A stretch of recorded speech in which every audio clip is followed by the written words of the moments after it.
Hey guys, welcome back to the Backcheck Podcast. It's me and Cam once again, and today we're going to talk about what teams will pick up Seth Jones next summer in free agency. So he has one more year on his contract, and he said he will not re-sign with the Blue Jackets on an extension. He will rather drop and test in free agency next summer in 2022.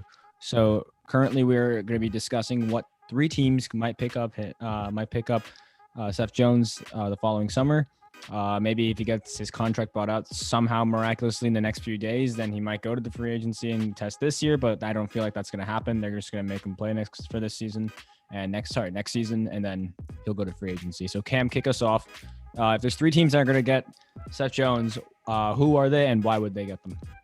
Well, whoever's going to get Seth Jones, you're probably going to overpay for him because, and quite frankly, I don't think he's good as people think he is. I think he's quite an average defenseman who plays a lot of minutes, and he has a lot of name value. So his name itself will probably get you a lot of value. Anybody who's paid attention the last couple of years understand that Seth Jones has not been very good defensively. Quite frankly, he's been average to below average. He just plays a lot of minutes, and people recognize him for being the fourth overall pick with the Nashville Predators. But whoever's going to get him, maybe I think a change of scenery will help him. And I know some teams have been linked to Jones. I know the Edmonton Oilers are one of them. And I think Edmonton might be a decent fit. And especially if you lose ties with Tyson Barrie this offseason, I think Jones would be an upgrade. And with a system to play with McDavid and Draisaitl, I think Jones would thrive in that system. I think he could run your top power play unit. He could log heavy minutes and hopefully have a similar to better impact than Tyson Barrie did. And I think he'd be a good fit there. My second team, I know the Florida Panthers have been linked to Jones, but quite frankly, their right side is pretty strong. If you look at it, if Aaron Ekblad comes back healthy, plus Mackenzie Weegar is a top 30 player in the National Hockey League, that's a pretty deep right side. Seth Jones would definitely be an upgrade over Keith Yandel, that's for sure. But I think Florida's been linked to him, but I don't think he'd be used well. And probably the last team I could see making a case is the New Jersey Devils, but I'm not sure if New Jersey is quite in the stage that they'd want to go after a guy like Seth Jones. They're kind of looking to get younger and get into their rebuild mode and play their young guns. So I'm not sure if Seth Jones would be a good partner for youngster Ty Smith. I think a contending or a fringe contending team could go after Seth Jones. And then my last team might be the Dallas Stars. I've heard him linked to Dallas a little bit, but again, I'm not sure if Dallas would be great. I know he's from Dallas and his dad played basketball in Dallas or Texas, but I'm not sure if Jones would be a great fit there either. Because Klingberg's on the blue line and they kind of play a similar offensive type of game. Plus Heiskanen, that's a lot of offensive minutes to go around that group. So personally, I think the Edmonton Oilers are the best fit for Seth Jones, and they do have some good assets to give up. So Jay, your thoughts? Honestly, for me, my three picks would be the Chicago Blackhawks, the Philadelphia Flyers, and my third pick, in my opinion, this is a bit of a hot one here, the Winnipeg Jets. All right. So, the Chicago Blackhawks, why would I say them first? First of all, it's clear that Stan Bowman's going to go for a rebuild, in my opinion. I think it's about time that the Blackhawks go for the rebuild, and Corey Crawford was the first piece to go. Obviously, they won't trade Jonathan Taves. They won't trade Patrick Kane. Of course, they're going to be on no move clauses. But, Duncan Keith and Alex DeBrincat might go. And unfortunately, that's what's going on, and that might happen. But Seth Jones could really help out guys like Adam Boqvist and Nicholas Bodin. And, those two guys are young guys, and Seth Jones is a veteran. He can easily help out those two guys to give them a lot of minutes and teach them and mentor them how to become great defensemen. And, they can maybe make a similar assumption to what Brent Seabrook and Duncan Keith were in their prime.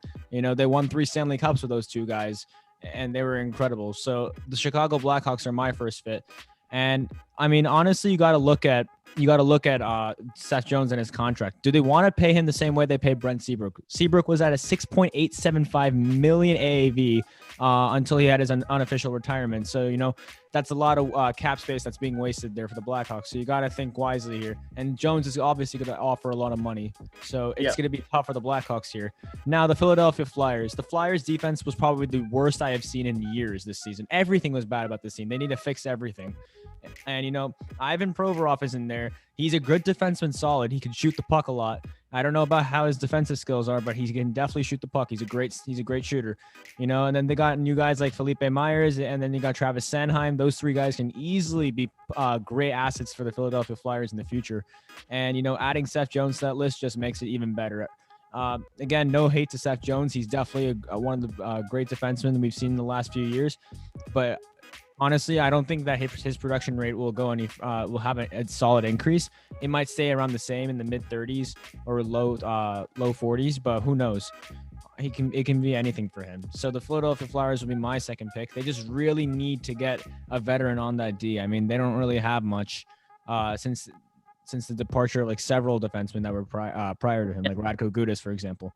And the third team, the Winnipeg Jets. And, the Winnipeg Jets are known for winning a lot of trades, especially with defensemen.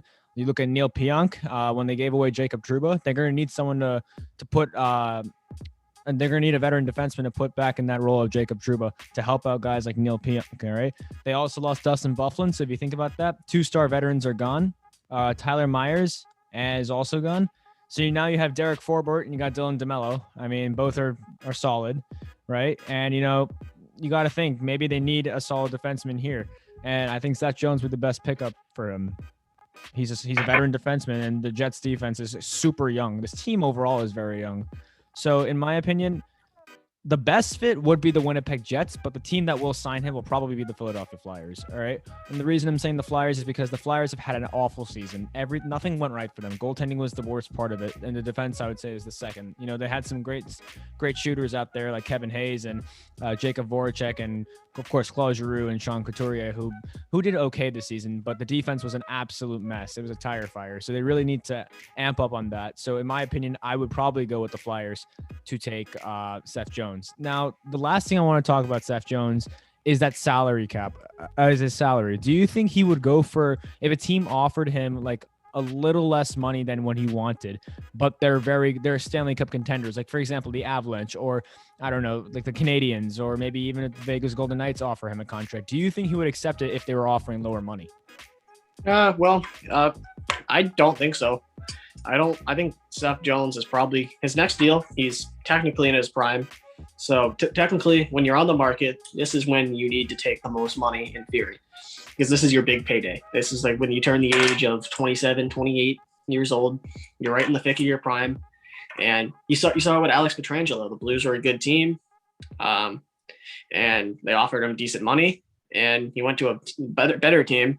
And I'm not sure if St. Louis offered more or less, but he went to a contending team at a good rate. For Seth Jones, I mean, a guy like that, I mean, what's he making, like $5-8 right now?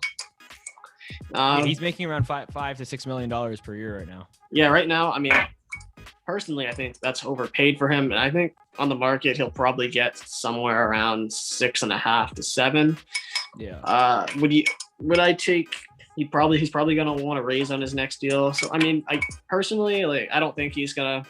I think he'd rather take the money on this on a mega contract and go somewhere and try to establish himself as the number one D-man with a new change of scenery. But maybe if he wants to go win a chip, maybe he'll take a short-term deal on a contending team and try to go win a championship. But personally, I think this is a big payday. And remember, NHL players are assets, and yourself, you want to make yourself. Like if you go down with an injury or whatever, your career is done. That's that's your line of work. So if you take less money to go somewhere in the middle of your career on your prime, might be a tough deal, especially if you go down with an injury or something else happens. So personally, I think he's gonna take the most money as possible. Yeah, I'm going to disagree with you here. If I look last year, when the Columbus Blue Jackets lost in I think 5 overtime in a quintuplet overtime against the Tampa Bay Lightning last season, he was absolutely pissed off in the conference, in that media room. when he was trying to answer questions, oh boy, he was looking very depressed. And I think it was just game 1 of that series. Yeah, he played 64 minutes that game. He played 74 minutes. All right. 74 minutes, something like that. Seth Jones is a guy who plays a lot of minutes per shift. There was one time where he played 4 minutes on one shift. I can put the link in the description below if you want to watch that. But, it's insane how much stamina that guy has. But again, I think he really wants to chase a championship. The Blue Jackets have not been a really successful franchise since they've been in here since 2000, right? They just got rid of their head coach. They might be restarting their entire team again, but Seth Jones wants out immediately. And, it's a change of scenery. I think he should stay with the Jets. I think that he should give him a second try. And if the first season doesn't work out, then leave. He should probably want to play this last season on his contract and not just want to trade or anything else like that. So, in my opinion, I think he's going to chase a cup contender regardless of how much he's being paid. Now, if they offer him $3 million, he's going to deny. But if his contract is $6 million and he goes for 5.5, he might accept, or 5.75, they might accept. But we will see how it goes for Seth Jones. Best of luck to him. Of course, we hope that he does good. And so long from the Back Check Podcast, guys. Have a good night.